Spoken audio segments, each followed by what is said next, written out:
Hello మామ, వంటలు రానోళ్ళకు కూడా వంటలు నేర్పించే రకం మనం. మా ఛానల్ అట్లా ఉంటుంది. దయచేసి ఫాలో చేయండి. ఈరోజు స్పెషల్ ఏం చేద్దామంటే ఎగ్ బిర్యానీ ఎలా చేసుకోవాలి. బ్యాచులర్ లైఫ్ ఉన్నప్పుడు ఏవి బిర్యానీ తినే బుద్ధి అవుతుంది కదా, ఇంట్లో ఉండే చేసుకోవాలంటే మన వీడియో ఫాలో అవ్వండి. చాలా స్టార్ట్ చేద్దాం. స్టార్టింగ్ అయితే కోడిగుడ్లు అయితే ఉడకబెట్టుకోండి, ఒక 6 కోడిగుడ్లు.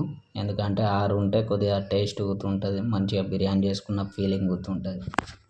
బాస్మతి బియ్యం 2 గంటల పాటు నానబెట్టుకోవాలి, 2 కప్పులు. రైస్ అయితే ఉడికించేయటానికి సాజీరా అయితే వేసుకోవాలి, ఒక స్పూను. బిర్యానీ ఆకులు అయితే 2 వేసుకోవాలి, లవంగాలు వేసుకోవాలి. తర్వాత యాలకులు, దాల్చిన చెక్క అయితే కొద్దిగా అయితే వేసుకోవాలి.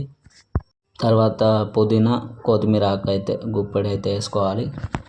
తర్వాత ఉప్పు అయితే వేసుకోవాలి, రుచికి సరిపడంత. ఎందుకంటే నీళ్ళు ఉప్పుగా ఉండాలి. నెయ్యి అన్న నూనె అన్న వేసుకోండి, ఒక స్పూను.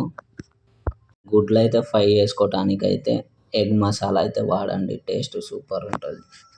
2 ఉల్లిగడ్డలు అయితే సన్నగా కోసుకొని నూనెలో అయితే గోలియండి, సూపర్ టేస్ట్ వస్తుంది. తర్వాత టమాటాలు అయితే కోసుకోండి సన్నగా. అల్లం వెల్లుల్లి పేస్ట్ అయితే ఒకటి డబల్ స్పూన్ వేయండి. పచ్చిమిర్చి అయితే పొడుగా అయితే కోసుకోండి, ఒక 3 అన్న 4 అన్న. పెరుగు అయితే వేసుకోవాలి, 1/2 బాగా చిలికినది. నూనె అన్న నెయ్యి అన్న వేసుకోండి మనకు సరిపోయేంత.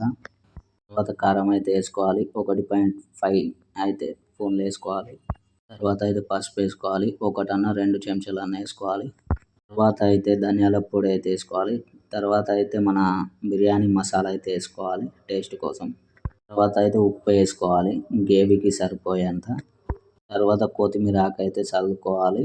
తర్వాత ఫుడ్ కలర్ అయితే వేసుకోవాలి, ఎందుకంటే కొద్దిగా కలర్ ఉంటే బిర్యానీ మంచిగా ఉంటుంది. తర్వాత నిమ్మరసం అయితే పిండుకోవాలి, సూపర్ టేస్ట్ వస్తుంది, పుల్ల పుల్లగా మంచిగా ఉంటుంది. మొత్తంగా అయితే మా వీడియో నచ్చింది అనుకుంటా. నచ్చితే ఖచ్చితంగా ఫాలో చేయండి, లైక్ చేయండి.